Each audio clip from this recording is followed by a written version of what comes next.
Here are the worst recipes we made in 2025. Even though this has maple in it, you can't blame Canada. This is an American recipe. First, all the maple syrup in Quebec. Nah, they got stockpiles. Shh. Brown sugar, because this really needs to be sweetened. Evaporated milk, and a couple eggs. Well, it's pretty liquidy. It calls for this pre-made pie shell, so that's what we're gonna do. If nothing else, they got that measurement dead on. I just hope this doesn't overflow in the oven. I'm gonna put it on a cookie tray. Not gonna lie, I'm pretty gagged. That's a monstrosity. It sure is. Oh, it's gelatinous. No pressure, the first slice is always the worst. That's better than I thought, but look what it left behind. It's like burnt egg. It's like eating gelatinous maple syrup with a weird eggy back note. Oh, yuck. This might make it on the 2025 worst recipes and we're only in January. Yikes. Chicken tenders are already perfect, so I'm not sure this is gonna help. Especially since we're adding a lot of salt. And no salty. No, it's coarse salt. Sesame seeds. What? I don't know. Dried minced onion. Herbe de Provence. Or herbs of Provence. This is kind of hard to get on there. Let them thaw a bit. I'll let them sit a minute first. A few moments later. Okay, that's getting better. Sure. Delicious. We gotta take it and bake it. Got our minced shallot and some sherry vinegar. I guess that's the dip. Well, they're cooked, so guess we'll see if they're good. Or at least you will. Let's not dip to begin. Those are very salty.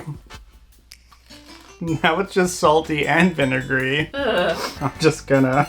Yeah. There, recipe repair. Hey! This is somehow both overcomplicated and oversimplified. Let's see what happens. First, margarine, chopped walnuts. We're gonna cook those till they're a little bit golden. Now some garlic. And now the simplified part, pre-made sauce. You know what this looks like? Cream of mushroom soup. Almost exactly. Yeah. Into the mushroom, I mean walnut mixture. Not the most appealing. It's not, but it doesn't smell bad. Get that pasta ASMR going. A few more walnuts for garnish. There we go. You got over ambitious. I don't know how I feel about walnuts in my pasta. This is like the blandest Alfredo I've ever had. I'm sorry, Italy. For all the effort you put into toasting walnuts, you could have made Alfredo sauce from scratch. I think so. This is 100% one of the weirdest cookie recipes I've ever seen. Starting out with the potato. We have to boil it with the skin on. Well, the potato was nice enough to basically peel itself. Why wouldn't you just peel it first and cut it up? No idea. In goes our potato, followed by a lot of powdered sugar. Number 3. And finally, number 4. Didn't actually tell me how big of a potato to use, so hopefully these ratios are good.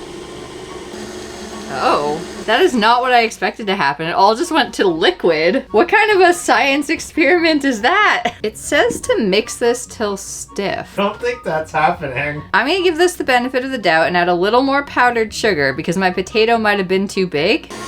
Take some of this out. It's getting a little thicker. Even with an extra 2 cups of powdered sugar and some of it removed, it's still soup. So for this to work at all, you essentially need a nugget potato and like 6 cups of icing sugar. So on this side, we're gonna do the recipe as written. This side is getting the one with a lot more icing sugar in it. Now you're supposed to spread peanut butter on top. That went as well as to be expected. I have a feeling it's supposed to be more like this. So now we're supposed to roll it up like a jelly roll. Sure, why not? That's so bad. It's beautiful. What are you talking about? Much better. Let's refrigerate these for a couple hours and see what we get. Well, there it is. It looks nothing like the picture, but it looks a little more how I would have expected. Guess we'll taste. Does it just taste like really sweet peanut butter? You took the words out of my mouth. Oh. It's probably just gonna taste like a lot of powdered sugar. Mm-hmm. I don't know what it's supposed to taste like, but the other name for this recipe is apparently potato candy. More of a candy than a cookie, that's for sure. You were right. That has to be one of the strangest cookies. Cookie. So it's almost my birthday and I thought you could test these out for me. What do you think? I have no idea. At least this vintage recipe doesn't have any jello, just canned beans and some other stuff later. Into the oven for 15 minutes. 15 minutes later. Obviously, we can't leave it at that because it's for a birthday. It has to be fun. And what's more fun than marshmallows? What the heck? It's birthday beans. Back into the oven. Well then, a well-intentioned wife back in the 50s gave this to her husband on his birthday. And now I'm that husband. Except I would never do this to you on your birthday. Insert a candle. Ah, if you blow on that, it's definitely gonna fall over. Oh, birthday in a bowl. Smells so wild. Oh.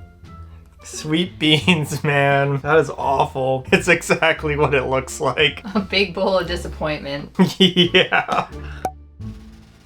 This recipe doesn't have a ton of reviews, however, we're doing it anyway because I believe them. Now, since this is a salad, it's very important to have a base, and banana's the obvious choice. For a fruit salad, right? Wrong. Coming in hot, well, cold, we got yogurt. Why in the dead taste buds are we putting mustard powder in this? And just to make sure you can taste the mustard, Saltby's here to help. Thanks, Salty. Mustardy bananas. That's a new one for me. Some cilantro. And pinch of chili powder. Let's try it. I mean, you try it. Spicy banana? But it's a dry spice because of the mustard powder. It almost like sucks the moisture out of your mouth. Oh no. Okay, I got the cilantro. Did not help the equation. There's a suspicious lack of moisture in this recipe, but I'm holding out hope. Sugar, vegetable oil, and so much almond extract. Now you see why I'm concerned, because that's all the wet ingredients. Oh no. Flour, cocoa powder, baking soda, and my helpful assistant. Saltby needs a refill. What we have right now is powder. That is not a brownie. Fresh cherries. That's not even bakeable. Just so I can actually get this into a pan, I'm gonna add a bit more oil. Now it's kind of okay, but it still doesn't look like brownie batter.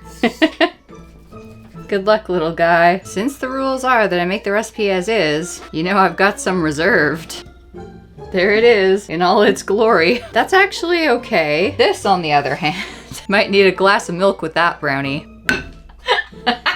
May as well try the original first. I'm impressed it even stayed together that well. I don't know what I was thinking not having a drink beside me. There's so much almond extract though. Yeah, it smelled like pure almond extract while it was baking. It's like really oily and then it's like dry on the top. There's no saving this one. If you've ever wondered what baking kinetic sand would look like though, now you know. The title says this is the best BLT, but the reviews say otherwise. Mustard powder, Okay, curry powder, we are starting strong. and red pepper flakes. These are all ingredients I've never seen on a BLT before. Right? Off you go. Directly onto the bacon. It's a lot of seasoning in here. Spread it around a little. Those are so coated. Yeah, but there's still lots left for the other side, so I feel like it's right. We're done. Here we have our dry toast, and it's staying that way because there's no condiments in this recipe. Some lettuce, and specifically 3 slices of tomato. Then we've got our bacon. I mean, it looks good. Hot. Your drink's there. Hot mustard. Might be the chili flakes. Both. This is the only BLT I haven't been able to taste the bee. Right now, that is awful. I am going to reconstruct this and have it for lunch. Clean off that bacon, and we'll see you guys next time. This might be the most unhinged pancake recipe ever. Flour. And it did not take long for this to get absolutely ridiculous. We have 3.5 tablespoons of baking powder. That's insane. And just to make sure this is unpalatable, we have a tablespoon of salt. We're pretty much gonna empty Saltby right into this. I don't even know why I'm measuring. There we go. RIP healthy blood pressure. A tablespoon of sugar. That should balance it out, right? Oh gosh. A bit of butter. There it is. For our pancake topping, we're going savory today. Shallots into some sour cream. Dill in there. Some capers. This isn't getting any better. It's not going to. A little lemon juice with your dairy in there. I think we're cooked, literally and metaphorically. You're supposed to garnish these with a pound of smoked salmon. This is 0.6 of a pound. And this is all I have, so we're just gonna put a bit on. Now for an actual garnish. Sprig of dill on there. That's what a garnish is. How's it feel to be in the hot seat? Great. I love the taste of baking powder. I'm quite enjoying mine. Are you? Yeah. You're just eating the sit. That's it. I'm done. You're just eating it wrong. Even without the pancake, that sauce is ruining that salmon for me. I'm not just gagged, I'm gagging. This was in the Halloween recipe section, and it's definitely disturbing. Honey? The recipe can't decide if it wanted butter or margarine. It keeps switching, so we're using margarine. Flour, cocoa powder, and some vanilla. Considering what it's supposed to look like, I think they nailed it. Shape these into little cylinders. It's working almost too well. Even if these don't taste good, I have to give it to them that this dough is perfect for this job. Supposed to put a few of these on there, but it does look suspiciously like cat litter. I guess we're gonna bake that. They're perfect. It says to serve them in a brand new litter box. Yeah, let me do the cat method. Hey, you're making a mess. Exactly. Dessert is served. Allow me to serve you. This feels so wrong. You taste like Everybody is so creative. The cookies aren't great, but let us know. Would you do this?